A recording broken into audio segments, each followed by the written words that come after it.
Digital Sahel, votre émission 100% innovation et transformation numérique au Sahel.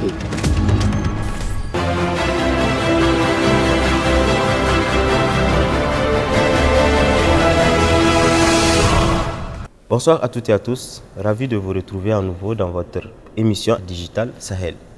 C'est notre 11e numéro et pour ce 11e numéro, nous vous proposons une édition spéciale du lancement du projet des villages intelligents pour la croissance rurale et l'inclusion numérique.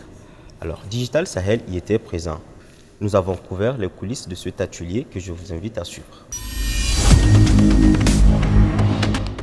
Dans le cadre de la mise en œuvre du plan stratégique Niger 2.0, épine dorsale de la transition du Niger vers le numérique, l'Agence nationale pour la société de l'information ANSSI a procédé au lancement du projet Village intelligent pour la croissance rurale et l'inclusion numérique le jeudi 3 décembre 2020 à Niamey.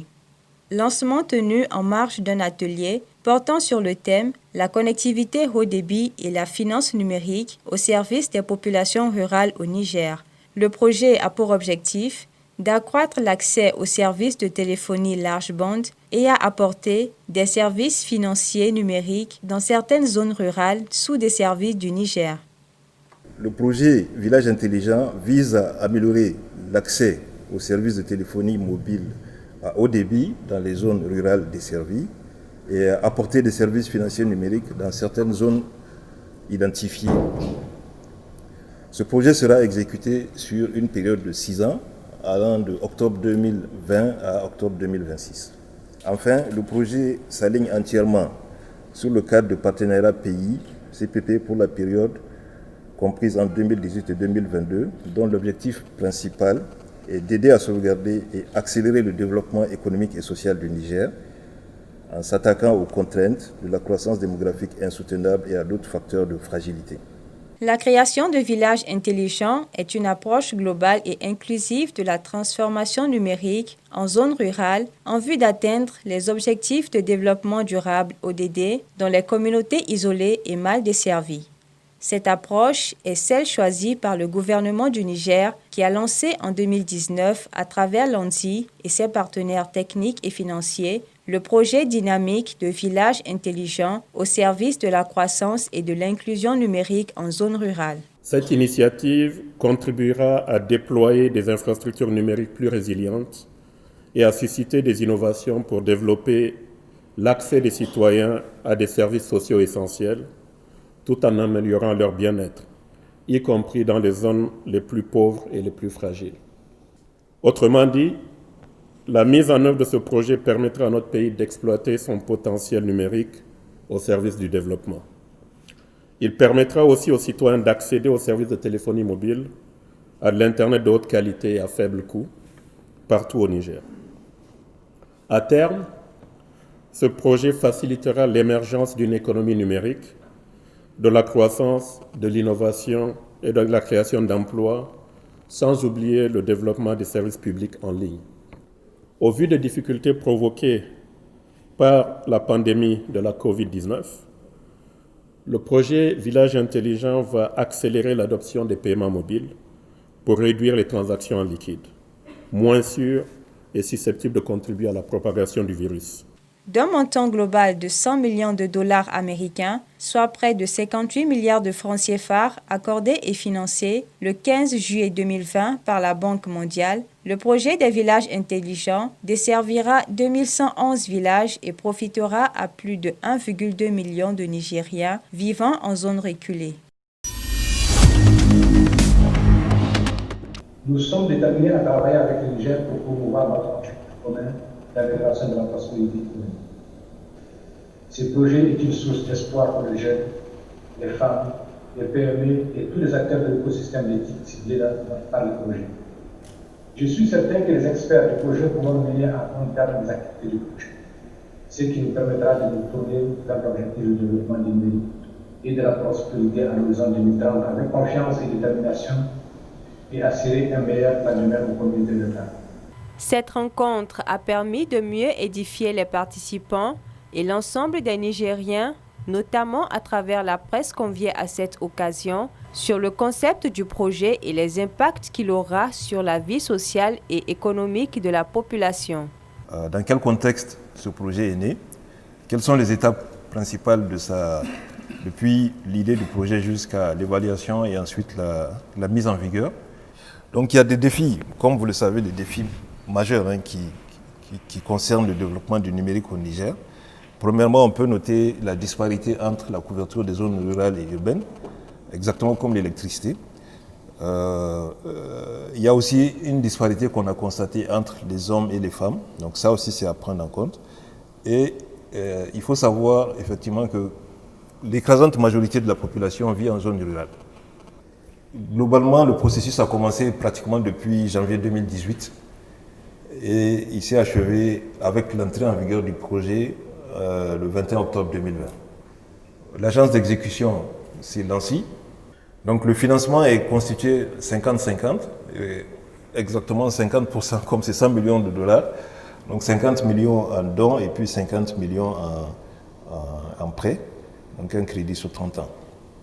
Alors la zone d'intervention, c'est tout le pays est concerné donc par le projet. Maintenant, objectivement, il y a des zones qui sont peut-être aujourd'hui mieux couvertes, mieux couvertes en 3G, 4G que d'autres. Si je prends la zone de Niamey, on peut dire Niamey-Tillabéri, peut-être c'est plus couvert pour certaines raisons que Zender ou vers Agadez. Mais a priori, le projet va concerner toutes les régions du Niger. Donc nous ne sommes pas lancés dans le projet Village Intelligent pour faire juste un autre projet. Ça a été mûrement réfléchi, même si les discussions, j'allais dire, plus poussées ont véritablement commencé avec la Banque mondiale début 2018. Au niveau du gouvernement nigérien, on en a discuté dès le début de l'année 2017. Et nous sommes partis d'un constat tout simplement. Comment est-ce qu'on peut utiliser le numérique, la technologie, pour nous aider à atteindre nos objectifs de développement durable? C'est aussi simple que ça. Ce n'est pas le téléphone qu'on veut donner aux gens, c'est comment est-ce qu'on change la vie des gens. Dans la plupart des pays où il y a eu une approche de juste connecter, amener le téléphone dans les villages, partir, l'effet n'a pas été bon. Très souvent, on a même appauvri les gens, mais dans beaucoup de cas, on n'a pas su pérenniser ces investissements. Donc, nous nous sommes dit qu'il fallait apprendre, si vous voulez, des erreurs passées et puis des erreurs des gens, et nous voir comment est-ce qu'on allait s'organiser. Quand est-ce que les 200 villages seront identifiés ou sélectionnés et quelle sera la part de la région de Zender?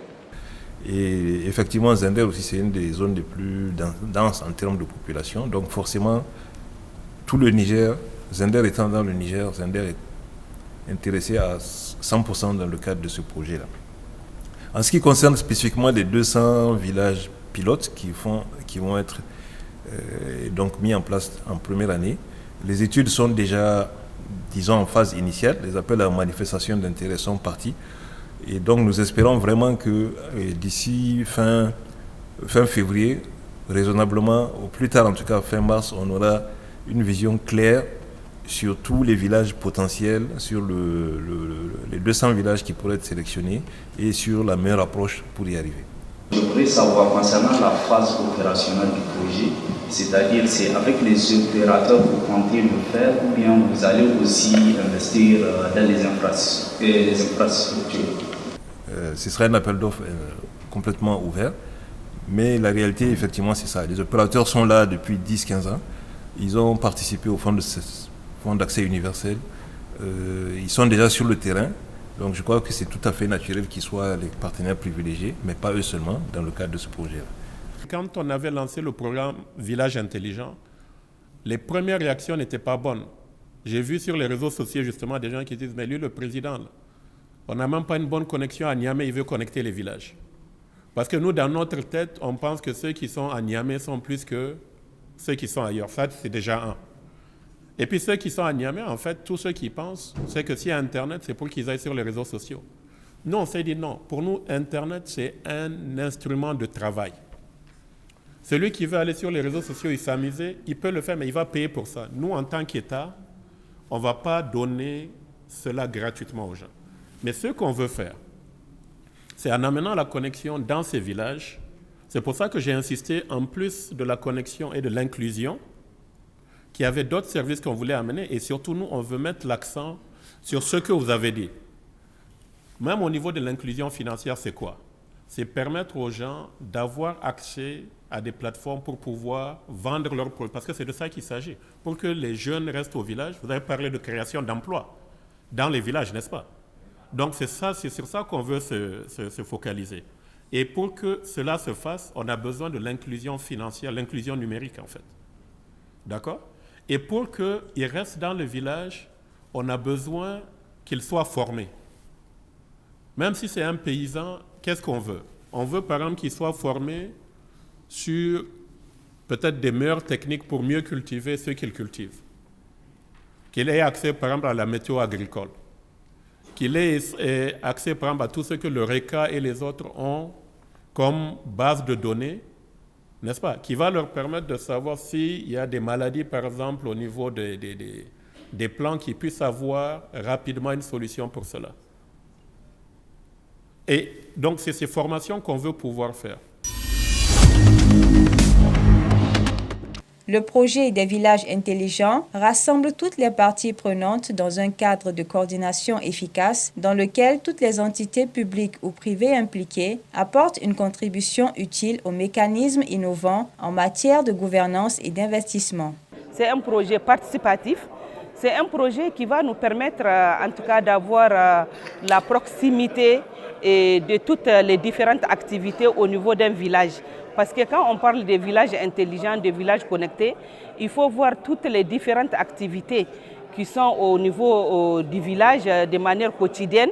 Comment on peut aboutir à cette interaction et comment est-ce que nous, au niveau aussi de notre mission, nous pouvons appuyer pour que les opérateurs de leur mission de respect des cahiers des charges et surtout des endroits où l'Internet, par exemple, n'est pas arrivé, comment faire en sorte que tout le monde soit connecté. Et ça ne peut être fait qu'avec la participation de toutes les parties prenantes. C'est un projet qui est très important pour nous au niveau de la santé, globalement d'abord, mais particulièrement au niveau de la santé, parce que nous avons travaillé avec le ministère de la Santé pour avoir une stratégie que nous appelons la e-santé, la santé à distance, et qui va vraiment faciliter les choses, surtout en cette période de pandémie Covid. Donc, on pourra examiner les gens à distance et pouvoir leur prodiguer des conseils, des soins et ainsi de suite. Donc, vraiment, pour nous, c'est très, très important par rapport à ce projet d'être là et d'être partie prenante de manière à ce qu'on puisse accélérer vraiment cette composante de e-santé qui est avec laquelle nous avons travaillé au ministère de la Santé. C'est un projet innovateur dont on a entendu parler. Et donc en réalité, on ignore la substance. On se demande qu'est-ce qu'un village intelligent. Donc là, on a eu l'occasion, en tout cas avec nos coordinateurs et l'ANSI, d'avoir plus de détails, plus d'idées sur le village intelligent. Donc j'avoue que c'est un projet novateur, un projet qui vient à point nommé, parce qu'aujourd'hui, quand vous prenez particulièrement à Difa, imaginez-vous qu'il y a des villages qui ne sont pas couverts par le réseau. Et si ce projet-là, qui d'abord est censé venir avec l'électrification, d'abord et en plus le réseau, vous voyez un peu, et petit à petit jusqu'à aller vers l'Internet, etc., et avec tous les services que contient ce village intelligent, je me dis que c'est une très bonne chose. L'Agence nationale pour la société de l'information ANSSI est responsable de la mise en œuvre opérationnelle des stratégies, programmes et projets visant à promouvoir et développer l'éthique conformément aux directives définies par le gouvernement en coordination avec le ministère du secteur et les autres structures concernées. La principale mission de l'ANSSI est de guider la transformation numérique de la société nigérienne en une société numérique et ainsi d'accélérer les progrès accomplis vers la réalisation des objectifs de développement durable grâce au plan stratégique Niger 2.0. Voilà, chers téléspectateurs, c'est ici que prend fin ce 11e numéro de votre émission digitale Sahel. J'espère que vous l'avez suivi agréablement. Vous souhaitez révisionner nos archives ou révisionner ce numéro? Alors n'attendez point, consultez notre page YouTube Digital Sahel. Vous pouvez également interagir avec nous à travers le numéro qui s'affiche en bas de votre écran ou par mail à travers l'adresse qui s'affiche également en bas de votre écran. Merci de nous avoir suivis. Rendez-vous est pris la semaine prochaine pour un nouveau document.